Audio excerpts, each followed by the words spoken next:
मुझे 200 रुपये भेज सकती हैं? मुझे बहुत भूख लगी है यार, मेरे पास पैसे नहीं है। मैं गाँव से यहाँ शहर आई थी दिल्ली में काम ढूँढने के लिए, लेकिन वो ना बस में मेरा बैग चोरी हो गया, सारे पैसे उसमें थे। तू बस मुझे 200 रुपये भेज दे, जब मैं अगले महीने गाँव वापस आऊँगी ना तो मैं तुझे सारे पैसे वापस कर दूँगी। बस फ़िलहाल के लिए 200 रुपये भेज दे मेरी बहन। कल रात से कुछ नहीं खाया, बहुत भूख लगी है और इस नए शहर में किस पे भरोसा करूँगी, किससे मदद माँगूँगी? तू तो मेरी दोस्त है ना, तू पैसे भेज देना, बस 200 रुपये। तो कोई बात नहीं, नहीं है तो कोई बात नहीं। सुनिए, आप ये मेरा खाना खा लीजिए, ये झूठा नहीं है। नहीं, मुझे भूख नहीं है, शुक्रिया। अरे सुनिए, ये कैसी बातें कर रही हैं आप?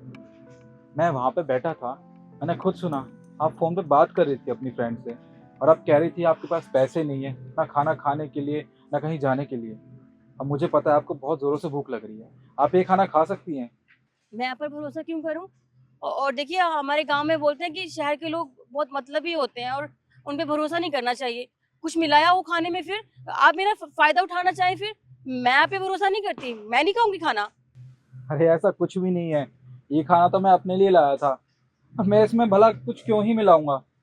देखिए, ज़्यादा कुछ तो नहीं है, बस ये पेठी की सब्जी और ये सूखी रोटी है। वो क्या है ना, मुझे खाना बनाना आता नहीं है क्योंकि शहर में मैं भी अकेला रहता हूँ।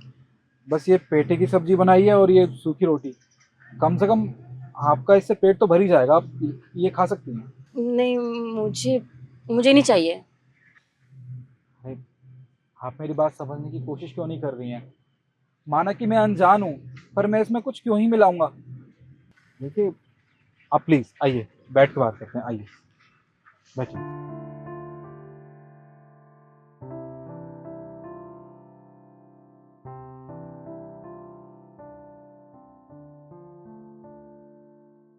आप एक बात बताइए, आप इस शहर में अकेले आई थी? आपके साथ कोई नहीं आया क्या? नहीं, मैं अकेली आई हूँ। मैं लखनऊ शहर की रहने वाली हूँ। पहले वहाँ काम करती थी।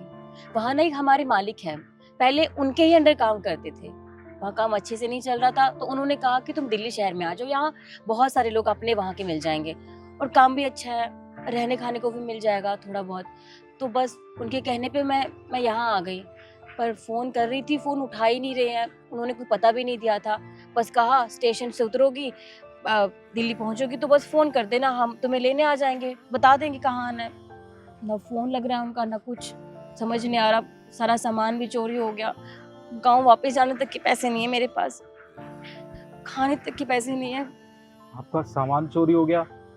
अरे, आपको तो अपने सामान का ध्यान रखना चाहिए था ना। जब भी लोग सफ़र में जाते हैं, अपने साथ सामान लेके जाते हैं, उन्हें उस सामान का ध्यान रखना चाहिए। आपके पास ज़रा भी पैसे या किसी का नंबर कुछ भी नहीं है? जी नहीं, नंबर की पर्ची तो थी पर वो बैग में ही थी, वो भी गुम हो गई। और जितने पैसे मैंने जोड़े थे अपने काम के लिए, वो सारे पैसे भी चोरी हो गए। इस अनजान शहर में अब कहाँ ढूंढूं, कुछ समझ में नहीं आ रहा, बहुत परेशान हूँ। अरे, आप परेशान मत होइए। वैसे आप क्या अपने घर में अकेली हैं? कोई आपके परिवार का आ तो सकता था ना आपके साथ में, आप अकेली क्यों आई, वो भी इतनी दूर से? मेरी माँ है जो गांव में रहती है। पापा तो बचपन में ही छोड़ के चले गए। एक बड़ा भाई था, लेकिन जब कोरोना आया था ना, उस बीमारी ने मेरे भाई को मुझसे छीन लिया। माँ जैसे तैसे करके घर का गुजारा करती थी, सिलाई बुनाई करके, लेकिन एक एक्सीडेंट में उन्होंने भी अपनी टांग खो दी। तब से मैं थोड़ी बहुत मजदूरी करके घर का गुजारा कर रही हूँ। पढ़ाई तो बचपन में ही छूट गई थी, तब से यही काम कर रही हूँ। अब लखनऊ में काम अच्छा नहीं चल रहा था तो यहाँ आई थी दिल्ली में। सोचा था काम करूँगी, सब ठीक हो जाएगा, माँ का इलाज करवाऊँगी, कुछ पैसे भेज दिया करूँगी, लेकिन अब शायद वो भी ना कर पाऊँ। जो थोड़े बहुत पैसे 10-15 हज़ार मैंने जोड़े थे यहाँ आने के लिए, सारे पैसे तो चोरी हो गए। गाँव में भी कुछ भी नहीं है। अब मैं गाँव कैसे जाऊँ, अपनी माँ को कैसे बताऊँ? वहाँ माँ परेशान हो रही होगी, कुछ समझ नहीं आ रहा। अब इस अनजान शहर में किस पे भरोसा करूँ, किसको बोलूँ? देखिए, आप परेशान मत हो। आप एक बात बताइए, आपको खाना बनाना आता है? जी हाँ, मैंने बहुत घरों में खाना बनाया है, झाड़ू पोछा करना, बच्चों को संभालना, ये सारे काम तो मुझे बचपन से ही आते हैं। देखिए, आज से 6 साल पहले जब मैं शहर में आया था ना, तब मेरे लिए भी सारे लोग अनजान थे। बस मैं पढ़ा लिखा था तो मुझे इजीली काम मिल गया। पर हाँ, आपने कहा आपको खाना बनाना भी आता है। मेरी तरह ना हर साल इस शहर में कई लोग आते हैं काम की तलाश में, और उन्हें काम मिल भी जाता है और वो पीजी में भी रह लेते हैं। बट उन्हें ना खाना ठीक से नहीं मिल पाता। वो क्या है ना, कई लोगों को पीजी का खाना भी पसंद नहीं है और कई लोग बाहर से खरीद के भी नहीं खा सकते। अगर आप उन्हें घर का खाना बना के दे सकती हैं तो इसमें आपका भी फ़ायदा है और उनका भी। उन्हें घर का खाना मिल जाएगा और आपको काम मिल जाएगा और पैसे भी मिल जाएंगे।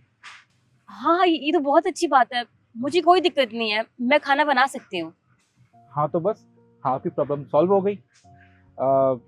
चलिए एक काम कीजिए, मैं आपको ना अपने ऑफिस ले चलता हूँ। मैं आपकी सारी बात करवा दूंगा वहाँ पे। पर आप पहले खाना खाइए, आपको बहुत भूख लग रही होगी ना। जी हाँ, भूख तो लग रही है। वैसे मुझे नहीं पता था कि शहर में आप जैसे अच्छे लोग भी रहते हैं। बहुत बहुत शुक्रिया आपका।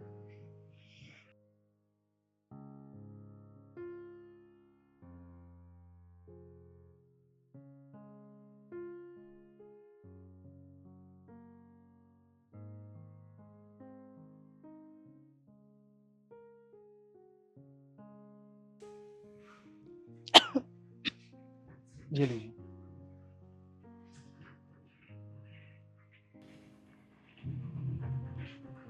आप ठीक हैं?